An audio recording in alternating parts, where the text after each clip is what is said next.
എൽദോസ് കുന്നപ്പള്ളി ഇപ്പോൾ മാധ്യമങ്ങൾ കാണുന്നു ഡൽഹിയിൽ നേരിട്ട് ലൈവ് സംപ്രേഷണം.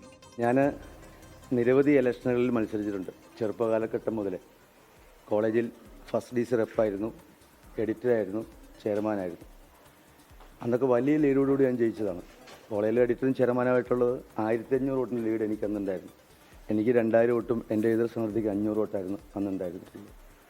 പിന്നീട് ഞാൻ യൂണിവേഴ്സിറ്റി യൂണിയനിൽ മത്സരിച്ചിട്ടുണ്ട്, ലോ കോളേജിൽ ചെയർമാനായിട്ട് മത്സരിച്ചിട്ടുണ്ട്, സ്റ്റുഡൻസ് കൗൺസിലായി മത്സരിച്ചിട്ടുണ്ട്, മൂവാറ്റുപുഴ ബാർ അസോസിയേഷൻ്റെ സെക്രട്ടറി ആയിട്ട് എന്നെ തിരഞ്ഞെടുത്തിട്ടുണ്ട്. പിന്നീട് ജില്ലാ പഞ്ചായത്തിൽ മത്സരിച്ചിട്ടുണ്ട്, ഗ്രാമപഞ്ചായത്തിൽ മത്സരിച്ച് തോറ്റിട്ടുണ്ട്, നിയമസഭയിൽ മത്സരിച്ചിട്ടുണ്ട്. ഈ 2 തവണയും എനിക്ക് വിജയം കിട്ടി. 2016 ഏറ്റവും പ്രബലനായിട്ടുള്ള സാജു പോളിനോടാണ് മത്സരിച്ചത്. അന്ന് എനിക്ക് 7500 വോട്ടിന് ജയിക്കാൻ പറ്റി. 2ാം ടൈമിൽ എനിക്ക് അത്ര അനുകൂലമായ ഘടകമല്ലായിരുന്നു, ജയിക്കാനുള്ള ഘടകങ്ങളില്ലായിരുന്നു. അന്ന് 2020 കൂടി വന്ന് മത്സരിച്ചു. BJP വേറെ കാൻഡിഡേറ്റ് നിർത്തി. അങ്ങനെ വളരെ വാശിയേറിയ പോരാട്ടം നടന്നപ്പോഴും എനിക്ക് 2900 വോട്ടിന് ജയിക്കാൻ പറ്റി. ഇത്തവണ ഞാൻ കുറേ കൂടി സ്ട്രെയിൻ ചെയ്തു, ജനങ്ങളുമായി കൂടുതൽ സംസാരിച്ചു, ഗ്രാമയാത്ര നടത്തി. 1 വർഷക്കാലം ഞാൻ ഈ കഴിഞ്ഞ ദിവസം വരെ 117 ദിവസം ഞാൻ രാവിലെ 4:30 മണിക്ക് എണീറ്റ് ഞാൻ ബൈബിൾ വായിച്ച്, ഞാൻ പ്രാർത്ഥിച്ച്, 5:45 ഒരു വീട്ടിൽ ചെന്ന് 5:45 മുതൽ 11 മണി വരെ ഉള്ള എൻ്റെ ജനങ്ങളുമായി ബന്ധപ്പെട്ടുള്ള ജനസമ്പർക്ക പരിപാടിയാണ് ഗ്രാമയാത്ര. അങ്ങനെ 15,000 വീടുകൾ കയറി. വേറെ കയറുകയല്ല, അവിടെ പോയി പാവപ്പെട്ട ആളുകളെ കാണുന്നു, കിടപ്പ് രോഗികളെ കാണുന്നു, പ്രശ്നങ്ങൾ പരിഹരിക്കുന്നു, രോഗികൾക്ക് പണം ഉണ്ടാക്കി കൊടുക്കുന്നു. അങ്ങനെ എന്നെക്കൊണ്ട് ചെയ്യാൻ പറ്റുന്ന എല്ലാ കാര്യങ്ങളും, ചെറുതും വലുതുമായിട്ടുള്ള ഫീസ് അടിക്കുന്ന കുട്ടികളുടെ, അങ്ങനെ ചെറുതും വലുതോടെ മുഴുവൻ കാര്യങ്ങളും ഞാൻ ചെയ്തിട്ടുണ്ട്. നിങ്ങൾ അന്വേഷിക്കണം, എന്നെ ഫോൺ വിളിക്കുന്ന ആളുകളുടെ മുഴുവൻ കോൾ ഞാൻ അറ്റൻഡ് ചെയ്യും, അല്ലെങ്കിൽ ഞാൻ തിരിച്ചു വിളിക്കും. എന്നെക്കൊണ്ട് ഒരു പൊതുസേവകൻ എന്ന രീതിയിൽ എന്നെക്കൊണ്ട് ചെയ്യാവുന്ന എല്ലാ കാര്യങ്ങളും എൻ്റെ മണ്ഡലത്തിൽ ഞാൻ ചെയ്തിട്ടുണ്ട്. എനിക്ക് അവരിൽ ഭയങ്കര ആത്മവിശ്വാസമുണ്ട്. അപ്പോൾ അതുകൊണ്ട് എനിക്ക് അനുകൂലമായ എല്ലാ സാഹചര്യവും പെരുമ്പാവൂരുണ്ട്. കോൺഗ്രസിൻ്റെ ദേശീയ നേതൃത്വം എന്നെ എന്നും പിന്തുണച്ചിട്ടുണ്ട്. അവരാണല്ലോ എന്നെ എല്ലാം ആക്കിയത്. എന്നെ ജില്ലാ പഞ്ചായത്തിൽ മെമ്പറാക്കിയത് കോൺഗ്രസ് ദേശീയ നേതൃത്വമാണ്. എന്നെ ജില്ലാ യൂത്ത് കോൺഗ്രസ് പ്രസിഡൻ്റാക്കിയത് കോൺഗ്രസ് ദേശീയ നേതൃത്വമാണ്. എന്നെ ജില്ലാ പഞ്ചായത്ത് പ്രസിഡൻ്റാക്കിയത് ദേശീയ നേതൃത്വത്തിൻ്റെ നിലപാടുകളാണ്. എന്നെ MLA ആക്കിയത് 2014 ദേശീയ നേതൃത്വമാണ്. രാഹുൽ ഗാന്ധിയാണ് എന്നെ MLA ആക്കിയത്. വീണ്ടും അവർ തന്നെയാണ് സീറ്റ് നൽകി. ഈ തവണയും എനിക്ക് ദേശീയ നേതൃത്വത്തിൽ പൂർണ്ണ വിശ്വാസമുണ്ട്.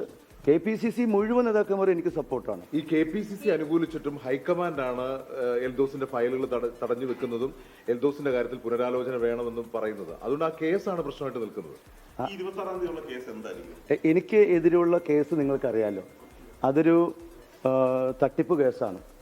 ഒരുപാട് കേസുകൾ കൊടുത്തിട്ടുള്ള പ്രതിയും വാദിയുമായിട്ടുള്ള ഒരു അതിജീവിത എന്ന് പറയുന്ന സ്ത്രീ എനിക്കെതിരെ ചില ഗൂഢാലോചനകളുടെ ഫലമായി പണം വാങ്ങിയിട്ട് കേസ് കൊടുത്തു. ആ കേസ് ആദ്യം കൊടുത്ത് ഞാൻ ഇടിച്ചതാണ്. പിന്നീടാണ് ബലാത്സംഗം, കൊലപാതകം ഒക്കെ അതിൽ ചേർത്ത് വെച്ച് എന്നെ പ്രതിയാക്കിയത്. എൻ്റെ കേസ് അന്വേഷിച്ച് ക്രൈംബ്രാഞ്ച് പറഞ്ഞത് തട്ടിപ്പ് കേസാണ്, പക്ഷേ ഞങ്ങൾ കോടതിയിൽ കൊടുക്കുന്ന മാത്രമേ. എൻ്റെ കേസിൽ ഞാൻ കോടതിയിൽ ഒരു അപേക്ഷ കൊടുത്തു. എനിക്ക് എൻ്റെ കേസ് പെട്ടെന്ന് ട്രയൽ ചെയ്ത് എനിക്ക് വിധി തന്നെ എന്ന് പറഞ്ഞ് ഞാൻ അപേക്ഷ കൊടുത്തു. ആരും കൊടുക്കാത്തതാണ്, ഞാനങ്ങനെ കൊടുത്തു കഴിയുമ്പോൾ കോടതി അംഗീകരിച്ചു. എല്ലാ ദിവസവും കേസ് വെച്ചിട്ട് പറഞ്ഞ് എനിക്ക് ഇലക്ഷൻ മത്സരിക്കാനുള്ള ആളാണ്, പെട്ടെന്ന് കേസ് തരാൻ പറഞ്ഞ് ഞാൻ അപേക്ഷ വെച്ചു. ആ അപേക്ഷയുമേൽ കോടതി സ്പീഡിൽ കയ്യിൽ വെച്ചു. അപ്പോൾ ഇപ്പോൾ ഇരിക്കുന്ന കേസ് എന്ന് പറയുന്നത് അത് ചാർജ് ഫ്രെയിമിംഗ് ആണ്. എന്ന് പറഞ്ഞാൽ കുറ്റപത്രം വായിക്കുന്നതിന് മുൻപ് നമ്മൾ കുറ്റം ചെയ്തിട്ടില്ലെങ്കിൽ എന്തെങ്കിലും കാര്യം കോടതിയെ ബോധിപ്പിക്കാൻ വേണ്ടി വെച്ചിരിക്കുന്നതാണ്. അപ്പോൾ അതിൽ A3, A1 ഞാൻ A2, A3. A3 discharge petition കോടതിയിൽ ഫയൽ ചെയ്തു. ആ ഡിസ്ചാർജ് പെറ്റീഷൻ അതിനെതിരെ അവർ അപ്പീൽ വരിക എവിടെ, ഹൈക്കോടതിയിൽ.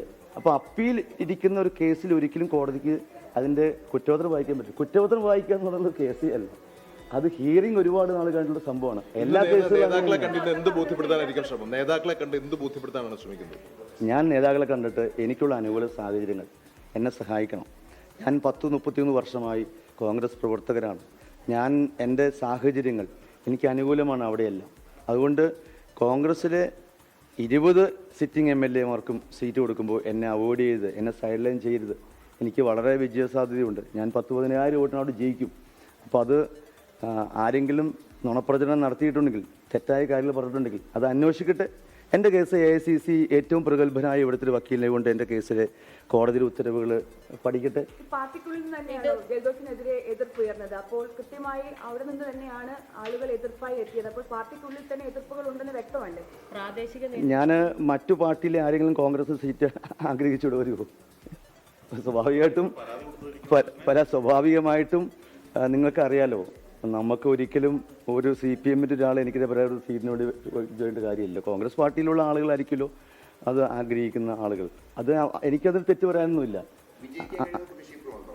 100%, 101% ഞാൻ ജയിക്കും. അവരുടെ പിന്തുണ എനിക്കുണ്ട്. നിങ്ങൾ ഡൽഹിയിൽ നിന്ന് നാട്ടിൽ ചെന്ന് കാര്യങ്ങൾ തിരുക്ക്, അവർ പറയും.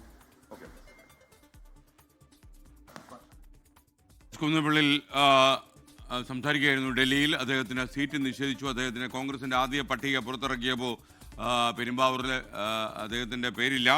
അതുകൊണ്ട് തന്നെ പെരുമ്പാവൂരിൽ അദ്ദേഹത്തിനെ മത്സരിപ്പിക്കണം. വിജയസാധ്യത 101% എന്ന് അവകാശപ്പെടുകയാണ് എൽദോസ് കുന്നപ്പള്ളിയിൽ ഡൽഹിയിൽ.